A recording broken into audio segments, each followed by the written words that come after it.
আবার দেখা হতে যাচ্ছে দুই বন্ধুর। বিশ্বকাপ নকআউটে দেখা হওয়ার সম্ভাবনা জেগেছিল, হলোও তাই।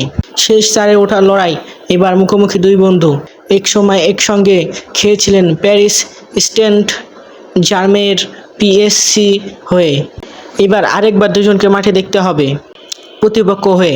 বলছি ফ্রান্সের তারকা কিলিয়ান এমবাপ্পে ও মরক্কোর আশরাফ হাকিমির কথা। কানাডাকে ৩-০ গোলে বিধ্বস্ত করে শেষ ৮ নিশ্চিত করেছেন মরক্কো। গতকাল রাতে প্যারাগুয়ের বিপক্ষে কষ্টার্জিত জয় তুলে আফ্রিকার পাহাড়দের সামনে পড়েছেন ফ্রান্স। বাংলাদেশের সময় বিগত রাত ২টায় দু দলের সেমিফাইনালে ওঠার লড়াই। আগের বিশ্বকাপে এই দুই দল লড়েছিল ফাইনালের টিকিট নিশ্চিতে। সেবার অবশ্য পারেনি হাকিমির মরক্কো। এমবাপ্পেকে থামানোর দায়িত্ব পালন করতে পারেনি হাকিমি। কাতার বিশ্বকাপে সেই রুদ্ধশ্বাস। সেমিফাইনালের পরও আবারও কোনো বড় আসরে মুখোমুখি হচ্ছে এই দুই পরাশক্তি। ওই বিশ্বকাপে ৬১% বল দখলে রেখেও ফ্রান্সকে হারাতে পারেনি মরক্কো।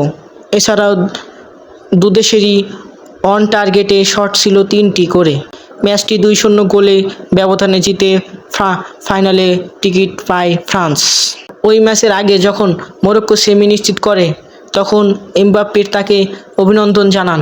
এরপর ম্যাচের আগে এমবাপ্পেকে টুইট করেন হাকিমি, শীঘ্রই দেখা হচ্ছে বন্ধু। এবার সেমি নয়, আরেকটু আগে দু দলের দেখা কোয়ার্টার ফাইনালে। এবারও ঘনিয়ে আসছে দুই জায়ান্টের স্বপ্ন বাঁচিয়ে রাখা কিংবা স্বপ্নভঙ্গের লড়াই। দেখা হবে দুই বন্ধুরও।